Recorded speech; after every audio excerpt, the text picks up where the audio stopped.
എല്ലാവർക്കും സലു കിച്ചണിലേക്ക് സ്വാഗതം. ഇപ്പം റംലാന് വേണ്ടിയിട്ടുള്ള കുറച്ച് പ്രിപ്പറേഷനൊക്കെ ഉൾപ്പെടുത്തിയിട്ടുള്ള ഒരു വീഡിയോ ആണ്. അപ്പം ആദ്യം തന്നെ രാവിലെ ഞാൻ നല്ലൊരു കിഡിലൻ കറി ഉണ്ടാക്കാൻ വേണ്ടിയിട്ട് ഒരു 3 സവാള ഞാൻ എളുപ്പത്തിന് വേണ്ടിയിട്ടൊന്ന് ഇതുപോലെ ചോപ്പറിലിട്ടൊന്ന് ചോപ്പ് ചെയ്തെടുക്കുകയാണ്. ഇതാവുമ്പോൾ പെട്ടെന്ന് നമ്മുടെ ജോലിയൊന്നും കഴിയുമല്ലോ. പിന്നെ മിക്സിയുടെ ജാർ എടുത്ത ശേഷം അതിലേക്ക് 3 ടേബിൾ സ്പൂൺ കാശ്മീരി ചില്ലി പൗഡറും 2 ടേബിൾ സ്പൂൺ മല്ലിപ്പൊടിയും 1 ടീസ്പൂൺ മഞ്ഞൾപ്പൊടിയും 1 ടീസ്പൂൺ ഗരം മസാല പൊടിയും പാകത്തിനുള്ള ഉപ്പും 1/4 ടീസ്പൂൺ വറുത്ത് പൊടിച്ച ഉലുവാപ്പൊടിയും പിന്നെ നമുക്ക് ആവശ്യത്തിനുള്ള വെള്ളം ഏകദേശം ഞാനിവിടെ ഒരു 1/2 കപ്പ് വെള്ളം എടുത്തിട്ടുണ്ട്. അത്രയും കൂടി ഇട്ട ശേഷം ഇതൊന്ന് അടച്ചിട്ട് നമുക്ക് അരച്ചെടുക്കണം. ഞാനിവിടെ അഗാറയുടെ പേഴ്സണൽ ബ്ലെൻഡറിലാണിത് ബ്ലെൻഡ് ചെയ്ത് എടുക്കുന്നത്. ഇത് നമുക്ക് സ്മൂത്തിയും ജ്യൂസും ഒക്കെ അടിക്കുന്നത് പോലെ തന്നെ നമുക്ക് അരക്കുകയും പൊടിക്കുകയും ഒക്കെ ചെയ്യാൻ പറ്റുന്ന ഒരു ബ്ലെൻഡറാണ് കേട്ടോ. അപ്പോൾ അതാ ഇതുപോലെ ഒന്ന് അരച്ചെടുക്കണം. അപ്പം ഞാനൊരു പാൻ അടുപ്പത്തേക്ക് വെച്ച ശേഷം വെളിച്ചെണ്ണയാണ് ഒഴിച്ചു കൊടുക്കണം. ഒരു 3 ടേബിൾ സ്പൂൺ വെളിച്ചെണ്ണ ചൂടാകുമ്പോഴേക്ക് ഉലുവയിട്ട് പൊട്ടിച്ചു കൊടുക്കാം. ഇതിലേക്ക് ഒരു 3 സവാള ഞാൻ നേരത്തെ ചോപ്പ് ചെയ്തെടുത്തില്ലേ അതിട്ടിട്ട് ഇതുപോലെ ഒന്ന് വഴറ്റി കൊടുക്കാം. അപ്പോൾ എളുപ്പം വഴണ്ടി കിട്ടും. ഇതുപോലെ ചെറുതായിട്ട് നമ്മൾ ചോപ്പ് ചെയ്തെടുക്കാൻ പറ്റും. പിന്നെ 1 ടീസ്പൂൺ ഇഞ്ചി വെളുത്തുള്ളി പേസ്റ്റ്, പട്ട, ഗ്രാമ്പു, ഏലക്കായ, പെരിഞ്ചീരകം ഇത്രയും കൂടി ഇതിലേക്ക് ഇട്ടിട്ട് ഒന്ന് വഴറ്റി കൊടുക്കുകയാണ്. അപ്പം ആദ്യം തന്നെ ഇടണം എന്ന് നിർബന്ധമൊന്നുമില്ല കേട്ടോ. എന്നിട്ട് ഇതൊന്ന് അടച്ചു വെച്ച് കൊടുക്കാം. ഒരു 2 മിനിറ്റിന് ശേഷം നമുക്കൊന്ന് അടപ്പ് മാറ്റിയിട്ട് വീണ്ടും ഇതൊന്ന് വഴറ്റി കൊടുക്കാം. നമ്മൾ അടച്ചു വെക്കുന്നത് എന്തെന്ന് വെച്ചാൽ പെട്ടെന്ന് അതൊന്ന് വഴണ്ടി കിട്ടാൻ വേണ്ടിയിട്ടാണ് കേട്ടോ. അടുക്കി പിടിക്കാതിരിക്കാൻ പ്രത്യേകം ശ്രദ്ധിച്ചേക്കണം. ഇനി നമുക്കിതിലേക്ക് ഒരു 2 തക്കാളിയും കുറച്ച് കറിവേപ്പിലയും കൂടി ഇട്ടിട്ട് അതും ചേർത്ത് ഒന്ന് വഴറ്റി കൊടുക്കണം. അപ്പം ആദ്യം തന്നെ നമ്മൾ ഈ ഒരു കറിക്ക് തക്കാളി ചേർത്ത് കൊടുക്കുക. ഒന്ന് വഴണ്ടിയിട്ടാൽ വീണ്ടും ഒന്ന് മൂടി വെച്ച് കൊടുക്കാണ്. വീണ്ടും 2 മിനിറ്റിന് ശേഷം അടപ്പ് മാറ്റിയിട്ട് വീണ്ടും ഇതുപോലെ ഒന്ന് ഇളക്കി കൊടുക്കുക. അപ്പോഴേക്ക് തക്കാളി ഓൾമോസ്റ്റ് ഒക്കെ വെന്ത് കിട്ടിയിട്ടുണ്ടാവും. അപ്പം ഇനിയിപ്പോൾ നമ്മൾ ഈ അരച്ച് വെച്ചിരിക്കുന്ന ആ അരപ്പില്ലേ അത് നമുക്ക് ഇതിലേക്ക് ഇട്ട് കൊടുക്കാം. ഇത് നല്ലൊരു കിട്ടിലൻ കറിയാണ് കേട്ടോ. നല്ല കുറുകിയ ചാറോട് കൂടിയിട്ടുള്ള കറിയാണ്. പലഹാരത്തിനൊക്കെ അടിപൊളിയാണ് കേട്ടോ. എന്നിട്ട് നമുക്ക് ഇതിൻ്റെ ആ ഒരു പച്ച ചുവ മാറാൻ ഒന്ന് വഴറ്റി കൊടുക്കണം. എല്ലാം ചേർത്ത് നല്ലതുപോലെ ഒന്ന് വഴറ്റി കൊടുക്കണം. അതിനുശേഷം വീണ്ടും ഒന്ന് മൂടി കൊടുക്കാണ്. പിന്നെ ഒരു 2 മിനിറ്റ് മാത്രം മതിയാകും. അടപ്പ് മാറ്റിയിട്ട് നമുക്ക് ഇതുപോലെ ഒന്ന് വഴറ്റി കൊടുക്കാം. അടുക്കി പിടിക്കാതിരിക്കാൻ പ്രത്യേകം ശ്രദ്ധിച്ചേക്കണം കേട്ടോ. ഇപ്പോൾ നമ്മൾ ഇടയ്ക്ക് ഒന്ന് ഇളക്കി കൊടുത്താലും കുഴപ്പമില്ല. അപ്പോൾ ആ പച്ച മസാല ചുവയൊക്കെ ഒന്ന് മാറി വന്നിട്ടുണ്ട്. തക്കാളിയൊക്കെ ഓൾമോസ്റ്റ് കണ്ടോ നല്ലതുപോലെ ഒന്ന് ഉടഞ്ഞു കിട്ടിയിട്ടുണ്ട്. അപ്പം ഞാനിവിടെ കഴുകി വൃത്തിയാക്കി എടുത്ത് വെച്ചിരിക്കുന്ന ചിക്കൻ പീസസ് ഇതിലേക്ക് ഇട്ട് കൊടുക്കുകയാണ് ചെയ്യണത്. എന്നിട്ട് എല്ലാം ചേർത്തിട്ട് നല്ലതുപോലെ ഒന്ന് മിക്സ് ചെയ്ത് കൊടുക്കാം. അപ്പം നമ്മൾ പ്രത്യേകം ശ്രദ്ധിക്കേണ്ട ഒരു കാര്യം എന്ന് പറഞ്ഞു കഴിഞ്ഞാൽ ഇപ്പോൾ ഈ സമയത്ത് നമ്മൾ ഇതിലേക്ക് വെള്ളം ചേർക്കുകയോ ഒന്നും ചെയ്യരുത്. കാരണം ആ ചിക്കനും മസാലയും എല്ലാം കൂടിയിട്ട് നല്ലതുപോലെ ഒന്ന് മിക്സ് ആവണം. ഒരു 3 മിനിറ്റ് എങ്കിലും നമ്മൾ ഇതുപോലെ ഒന്ന് ഇളക്കി കൊടുക്കണം. ഇളക്കി കൊടുത്ത ശേഷം ഇതൊന്ന് അടച്ചു വെച്ച് കൊടുക്കാം. ഇനി ഒരു 4 മിനിറ്റിന് ശേഷം അടപ്പ് മാറ്റിയിട്ട് നമുക്കിത് അടി ചേർത്ത് ഒന്ന് ഇളക്കി കൊടുക്കണം. അപ്പം നമ്മൾ വെള്ളം ചേർത്തിട്ടില്ലല്ലോ. അപ്പം ചിക്കനിൽ നിന്ന് തന്നെ ചാറ് ഊറി വരും. അപ്പോൾ കറിയായിട്ട് എടുക്കണമെങ്കിൽ മാത്രമേ നമ്മൾ ഇതിലേക്ക് വെള്ളം ചേർക്കത്തുള്ളൂ. അല്ലെങ്കിൽ നമ്മൾ ഇങ്ങനെ തന്നെ അടച്ചു വെച്ചിട്ട് റോസ്റ്റ് ചെയ്തെടുക്കുകയും ചെയ്യാം കേട്ടോ. അതൊക്കെ നിങ്ങളുടെ ഇഷ്ടത്തിനനുസരിച്ച് ചെയ്യാം. ഇതുപോലെ ഒന്ന് ഇളക്കി കൊടുത്ത ശേഷം ഞാൻ ഇതിലേക്ക് പാകത്തിനുള്ള ഉപ്പൊക്കെ ഉണ്ടോ നോക്കി എല്ലാം ഉണ്ട്. അപ്പം നമുക്ക് ഇതിലേക്ക് തിളച്ച വെള്ളമാണ് ഞാൻ ഒഴിച്ചു കൊടുക്കുന്നത്. ഏകദേശം 1 കപ്പോളം തിളച്ച വെള്ളം ഞാൻ അരച്ച ജാറിൽ തന്നെ വെള്ളം എടുത്തിട്ട് ഒഴിച്ചു കൊടുക്കുകയാണ് ചെയ്യണത് കേട്ടോ. ഇതുപോലെ ഒന്ന് ഇളക്കി കൊടുക്കണം. തിളച്ച വെള്ളം തന്നെ നിങ്ങൾ ഇതിലേക്ക് ഒഴിച്ചു കൊടുക്കാൻ പ്രത്യേകം ശ്രദ്ധിക്കണം. ഇനി നമുക്കിതൊന്ന് അടച്ചു വെച്ചു കൊടുക്കാം. അപ്പം ഏകദേശം ഒരു 15 മിനിറ്റ് കഴിഞ്ഞപ്പോഴേക്കും ഞാൻ അടപ്പൊന്ന് മാറ്റിയിട്ട് ഇതുപോലെ ഒന്ന് ഇളക്കി കൊടുക്കുകയാണ്. അപ്പം നമ്മളുടെ കിഡിലൻ ചിക്കൻ കറി ഇവിടെ റെഡിയാണ്. ഇത് അടിപൊളി ടേസ്റ്റാണ് കേട്ടോ. പിന്നെ റംലാന് നമ്മൾ കൂടുതൽ ഉപയോഗിക്കുന്ന ഒരു ഐറ്റമാണ് ബ്രെഡ് ക്രംസ് എന്ന് പറയുന്നത്. പലതരം സ്നാക്സ് ഉണ്ടാക്കാൻ വേണ്ടി ബ്രെഡ് ക്രംസ് എടുക്കാറുണ്ട്. അപ്പം നമ്മൾ വലിയ വില കൊടുത്തൊക്കെ ഷോപ്പിൽ നിന്നൊന്നും വാങ്ങിക്കേണ്ട കാര്യമില്ല. കാരണം ഇത് ഈസി ആയിട്ട് നമുക്ക് വീട്ടിൽ തന്നെ തയ്യാറാക്കി എടുക്കാവുന്നതേ ഉള്ളൂ. അപ്പം ഞാനിപ്പോൾ എടുത്തിരിക്കുന്നത് വീറ്റ് ബ്രെഡ് ആണ് കേട്ടോ. അപ്പം അത് ഞാൻ ഒരു ട്രെയിലേക്ക് ഇട്ട് കൊടുക്കുകയാണ്. ഇതുപോലെ ഫുള്ളായിട്ട് തന്നെ ഞാൻ ഇട്ട് കൊടുക്കുകയാണ് ചെയ്യണത് കേട്ടോ. അപ്പോൾ ഓവനൊക്കെ ഉള്ളവരാണെങ്കിൽ ഈ ഒരു രീതിയിൽ നമുക്ക് ബ്രെഡ് ക്രംസ് എളുപ്പത്തിൽ ഉണ്ടാക്കിയെടുക്കാൻ പറ്റും. ഇപ്പോൾ ഓവൻ ഇല്ലാത്തവരാണെങ്കിൽ വിഷമിക്കൊന്നും വേണ്ട. അത് നമുക്ക് വെറുതെ ഗ്യാസ് ഓൺ ചെയ്ത് പാൻ വെച്ചിട്ട് ഒന്ന് ടോസ്റ്റ് ചെയ്തെടുത്താലും മതിയാവും. ഇതിപ്പോൾ ഞാൻ പ്രീ ഹീറ്റ് ചെയ്ത ഓവനിൽ 220 ഡിഗ്രി സെൽഷ്യസിൽ ഒരു 10 മിനിറ്റ് ആണ് ഇതുപോലെ ഒന്ന് ബേക്ക് ചെയ്തെടുക്കുന്നത് കേട്ടോ. അപ്പോഴേക്ക് ഈ ബ്രെഡ് നല്ല ക്രിസ്പിയായി കിട്ടുകയും ചെയ്യും. അപ്പൊ ഇതൊക്കെ നമ്മള് ഈ റംസാന് മുൻപ് തന്നെ ഇതുപോലെ തയ്യാറാക്കി വെക്കുകയാണെങ്കിൽ നമുക്ക് ഈസി ആയിട്ട് ആ സമയത്ത് വേറെ ഒരു ഹറിബറി ഒന്നും പിടിക്കേണ്ട കാര്യമില്ലല്ലോ. പെട്ടെന്ന് ഓരോ സംഭവങ്ങൾ ഉണ്ടാക്കണമെങ്കിൽ ഉണ്ടാക്കിയെടുക്കുകയും ചെയ്യാം. അപ്പൊ 10 മിനിറ്റിന് ശേഷം ഞാൻ ഓവൻ ഓപ്പൺ ചെയ്തു. ഇതാ കണ്ടോ, ബ്രെഡൊക്കെ ടോസ്റ്റ് ആയി വന്നിട്ടുണ്ട്.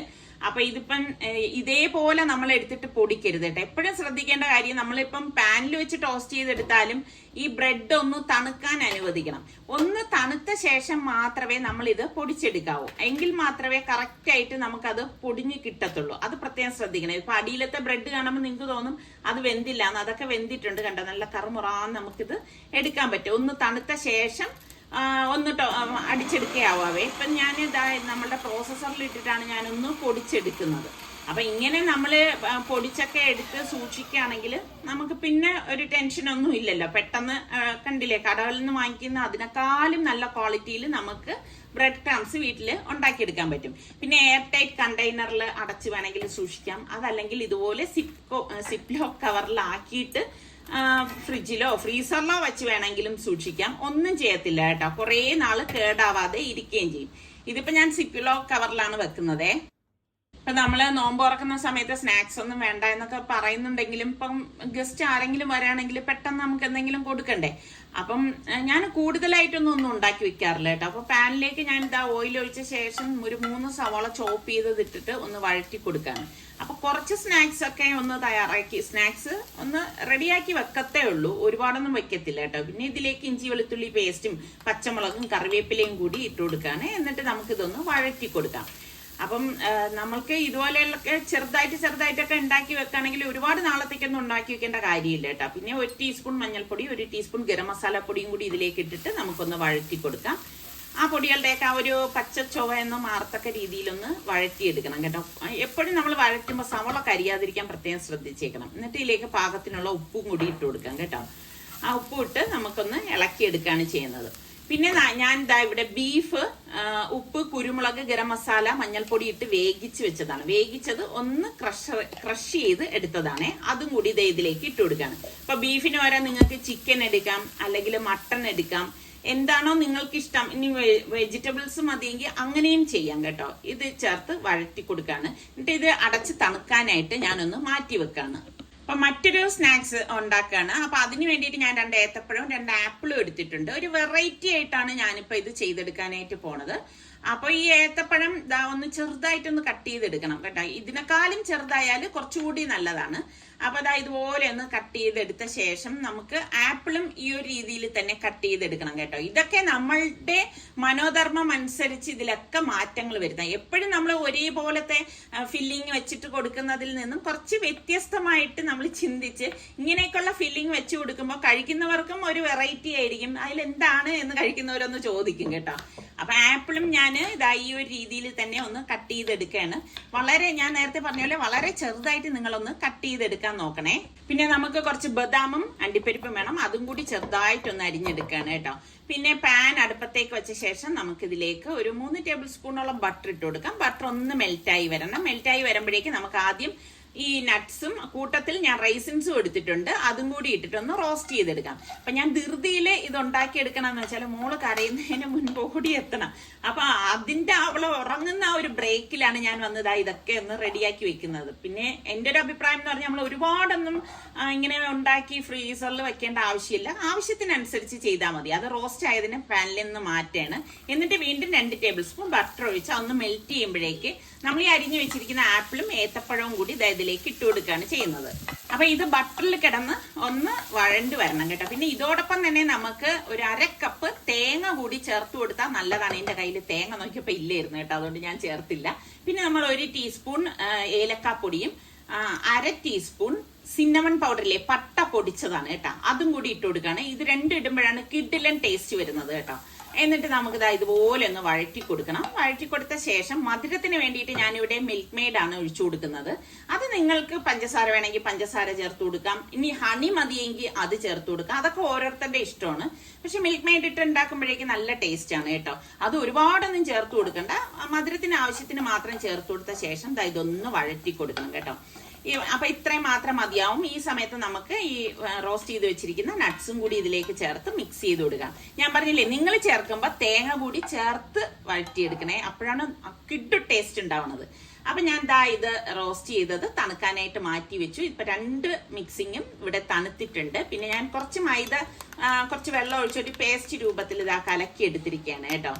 അപ്പൊ ഞാൻ എളുപ്പത്തിന് വേണ്ടിയിട്ട് ഇവിടെ സമോസ ഷീറ്റാണ് എടുത്തത്. ഷീറ്റൊന്നും ഉണ്ടാക്കാനായിട്ട് നിന്നില്ല, റെഡിമെയ്ഡ് ഷീറ്റാണ് എടുത്തത്. അപ്പൊ അത് നമുക്ക് ഇനിയിപ്പം ഫോൾഡ് ചെയ്തിട്ട് ഫില്ലിംഗ് വെക്കാം. ഫില്ലിംഗ് ഇപ്പം ഞാൻ തയ്യാറാക്കിയത് തന്നെ നിങ്ങൾ ചെയ്യണം എന്നൊന്നുമില്ല. നിങ്ങൾക്ക് ഇഷ്ടമുള്ള ഫ്രൂട്ട്സ് ഇതിനായിട്ട് തിരഞ്ഞെടുക്കാം. ഇതുപോലെ തന്നെ വെറൈറ്റി ആയിട്ട് നിങ്ങൾക്ക് ഇഷ്ടമുള്ള രീതിയിൽ ഫില്ലിംഗ് ഒക്കെ വെച്ചെടുക്കാം കേട്ടോ. എപ്പോഴും നമ്മൾ ഒരേ ഫില്ലിംഗ് വെച്ചെടുക്കുമ്പോഴല്ലേ കഴിക്കുമ്പം അതൊരു കോമൺ ആയി മാറുന്നത്.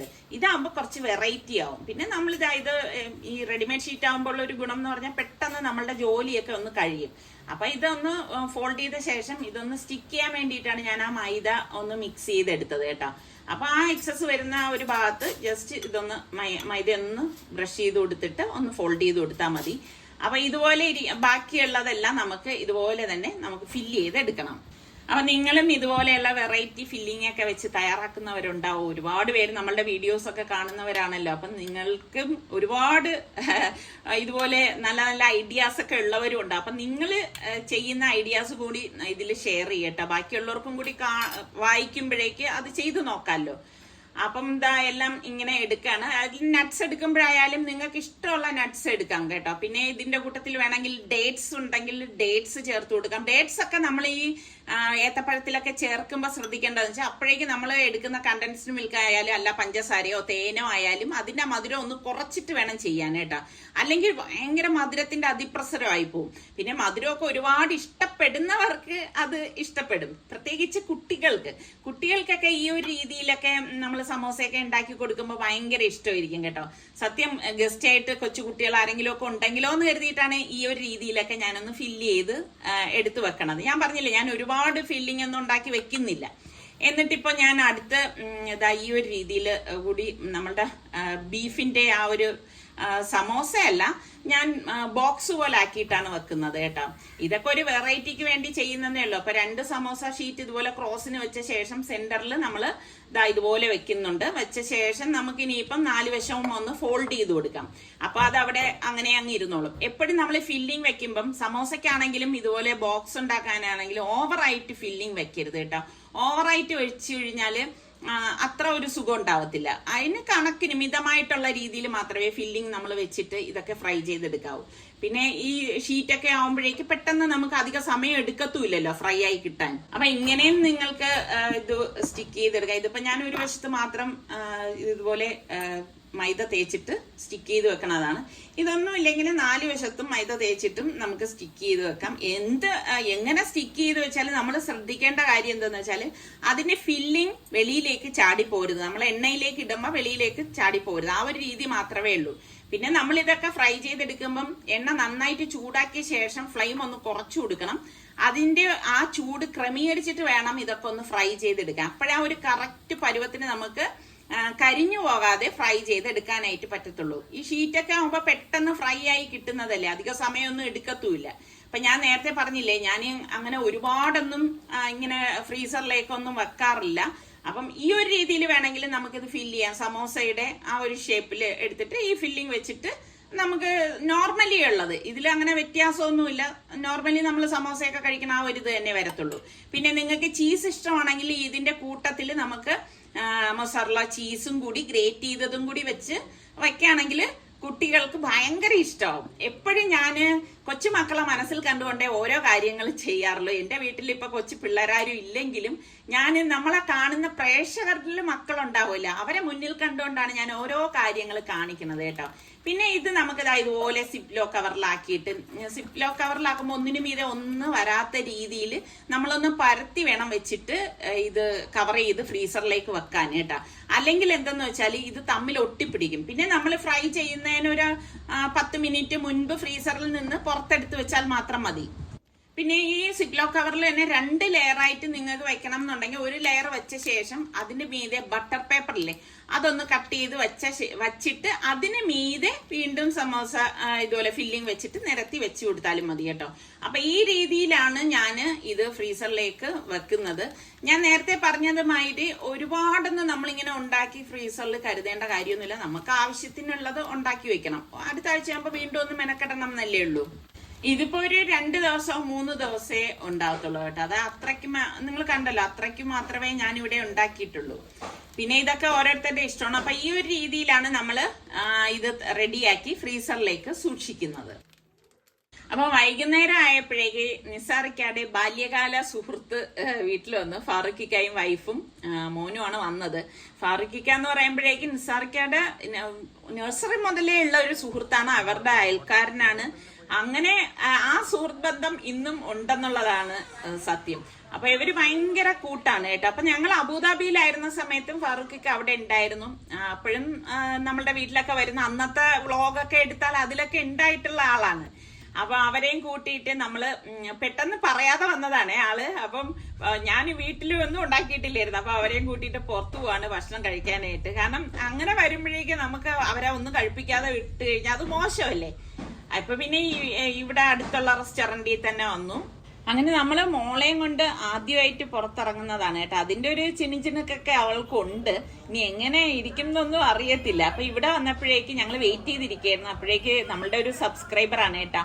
അപ്പം ആ മോള് കുഞ്ഞിനെ എടുക്കണം എന്നും പറഞ്ഞ് ബഹളം വെക്കുന്നുണ്ടായിരുന്നു കേട്ടോ. അപ്പൊ എനിക്ക് ഭയങ്കര ഒരു സന്തോഷം, നല്ല ക്യൂട്ടായിട്ടുള്ള ഒരു മോള് കേട്ടോ. അപ്പൊ അവൾക്ക് ഇങ്ങനെ അവളും ഒരു 2 വയസ്സും കണ്ടേ ഉള്ളു കേട്ടോ. അപ്പൊ വാവ എടുക്കണം എന്നാ പറയണം. അപ്പൊ ഞാൻ ഇങ്ങനെ മോക്ക് ഇങ്ങനെ എടുക്കാനായിട്ട് വെച്ചു കൊടുക്കാണ്. പിന്നെ നമ്മളുടെ വർഷങ്ങളായിട്ടുള്ള ഒരു സബ്സ്ക്രൈബറിനെ കണ്ടു. അപ്പൊ മാഡത്തിനെ കണ്ടപ്പോ എനിക്ക് ഭയങ്കര സന്തോഷം. എനിക്ക് അറിയത്തില്ലായിരുന്നു. മാഡം വന്ന് പരിചയപ്പെട്ടപ്പോഴാണ് എനിക്കും ആളിനെ തിരിച്ചറിഞ്ഞത്. കാരണം നമ്മളുടെ കമന്റ്സിൽ സ്ഥിരമായിട്ട് കമന്റ് ചെയ്യുന്ന ഒരാളാണ്. ഇന്നല്ല, ഈ എന്റെ ചാനൽ തുടങ്ങിയ കാലം മുതലേ കേട്ടോ. അപ്പൊ അങ്ങനെ ഇവരെയൊക്കെ ഇതുപോലെയുള്ള അവസരങ്ങളിൽ കാണുമ്പോൾ ഭയങ്കര സന്തോഷമാണ്. ഇത് നമ്മളുടെ സൽമാന് വേണ്ടി ഹെൽത്തി സാലഡ് വന്നതാണ് കേട്ടോ. അപ്പൊ സൽമാൻ പിന്നെ മറ്റ് സംഭവങ്ങളൊന്നും ഇപ്പൊ അധികം അങ്ങനെ കഴിക്കാറില്ല. പിന്നെ നമ്മൾ സ്റ്റാർട്ടറും പിന്നെ ബാക്കിയുള്ള നോർമൽ ഫുഡൊക്കെയാണ് ഓർഡർ ചെയ്തത്. പിന്നെ റിസ്വാൻ വീട്ടിലുണ്ടായിരുന്നു. പക്ഷെ റിസ്വാൻ വന്നില്ല. അവന് പ്രോജക്റ്റ് എന്തോ ചെയ്യാനുണ്ടെന്ന് പറഞ്ഞു. അപ്പൊ അവൻ പറഞ്ഞു അവനുള്ള പാഴ്സൽ കൊണ്ടുവന്നാൽ മതി എന്ന് പറഞ്ഞു. അപ്പം പിന്നെ പ്രോജക്റ്റ് ഒക്കെ ഉള്ളത് കൊണ്ട് നമ്മൾ ആരും ഫോഴ്സ് ചെയ്തുമില്ല. അങ്ങനെ പിന്നെ അവന്റെ പാഴ്സലൊക്കെ വാങ്ങിയിട്ട് തിരിച്ച് ഞങ്ങൾ വീട്ടിലെത്തി. അപ്പൊ അങ്ങനെ നമ്മളെ വീട്ടിലെത്തിയപ്പോഴും ഒരു കിക്കി സൗണ്ട് കേൾക്കണേ കേട്ടോ. അപ്പൊ നോക്കുമ്പോഴേക്കുണ്ട് നമ്മുടെ പാത്തു ദേ അടിയിലിരിക്കുകയാണ്. കാറിന്റെ അടിയിലേക്ക് നമ്മൾ കാർ പാർക്ക് ചെയ്ത് ഇറങ്ങിയതാണ് കേട്ടോ. എങ്ങനെ വന്ന് കയറിയോന്തോ. ഞാൻ പറയായിരുന്നു ഇനിയിപ്പൊ കാർ എടുക്കുമ്പോഴൊക്കെ സൂക്ഷിക്കണം, അല്ലെങ്കിൽ ഈ പാത്തു എവിടെ നിക്കണം എന്നൊന്നും പറയാൻ പറ്റത്തില്ല എന്ന്. അപ്പൊ ഇങ്ങനെ പാത്തു ഞങ്ങളെ കണ്ടിട്ട് ഓടി വരികയാണ് കേട്ടാ. പക്ഷെ എനിക്ക് ഇവളിങ്ങനെ ഓടി വരുമ്പോഴും നമ്മളുടെ വസീമിനെ എനിക്ക് മറക്കാൻ പറ്റത്തില്ലല്ലോ. അവൻ എവിടെ പോയെന്ന് ഒരു പിടുത്തവും ഇല്ല. എനിക്ക് ഭയങ്കര വിഷമം. അപ്പൊ ഞാൻ വസീമിന് വേണ്ടി മാറ്റി വെച്ച മീനും ഇനിയും ഉണ്ടായിരുന്നു കേട്ടോ. അതും എടുത്ത് പാത്തുവിന് കൊടുക്കാനായിട്ട് പോവാണ്. അപ്പൊ വസീമിന് വേണ്ടിയിട്ട് ഞാൻ എപ്പോഴും മീൻ ഇങ്ങനെ ഒരു ബോക്സിലാക്കി ഫ്രീസറിൽ സൂക്ഷിക്കുകയാണ് ചെയ്യണത്. എന്നിട്ട് ഞാൻ ഒന്ന് ഓവനിൽ വെച്ചൊന്ന് ചൂടാക്കി ജസ്റ്റ് അവർക്ക് കഴിക്കാൻ പാകത്തിനൊന്ന് ആക്കിയിട്ടാണ് കൊണ്ടുവന്ന് കൊടുക്കണത് കേട്ടാ. അപ്പൊ ഇതിപ്പോ പാത്തുവിന് കൊണ്ടുവന്ന് കൊടുക്കാണ്. അതിങ്ങനെ നടക്കണുണ്ട് കേട്ടോ. അവൾക്ക് ഇങ്ങനെ എന്താണ് ഏതാണെന്നൊന്നും അറിയത്തില്ല. ഞാൻ ഇങ്ങനെ വെച്ചു കൊടുക്കുമ്പോഴേക്ക് അതിങ്ങനെ വന്ന് എത്തി നോക്കുന്നതല്ലാതെ വന്ന് കഴിക്കാനൊരു ഇൻട്രസ്റ്റ് ആദ്യം കാണിക്കുന്നില്ല. എന്നിട്ട് പതുക്കെ അതിനെ എടുത്തിട്ട് എപ്പോഴും ഇങ്ങനെയാണ് കേട്ടാ. മീൻ കൊടുക്കുമ്പം പാത്തു ഇതിനെ വലിച്ചെടുത്ത് അവളുടെ ഫ്രണ്ടിലോട്ടാക്കിയിട്ടേ വന്ന് കഴിക്കാറുള്ളൂ. അപ്പൊ ഇതൊക്കെയാണ് നമ്മളുടെ ഇന്നത്തെ വിശേഷങ്ങൾ. നമ്മളുടെ ചാനൽ കണ്ടുകൊണ്ടിരിക്കുന്നവരിൽ സബ്സ്ക്രൈബ് ചെയ്യാതെ ആരെങ്കിലും ഉണ്ടെങ്കിൽ ഇഷ്ടപ്പെടുകയാണെങ്കിൽ സബ്സ്ക്രൈബ് ചെയ്യാൻ മറന്നു വരുതേ. അപ്പൊ നമുക്ക് അടുത്ത അടിപൊളി റംദാൻ വിശേഷങ്ങളുമായി കാണാം. ഇത് കണ്ടുകൊണ്ടിരിക്കുന്ന എല്ലാവർക്കും ഒരിക്കൽ കൂടി അഡ്വാൻസ്ഡ് റംദാൻ മുബാറക്.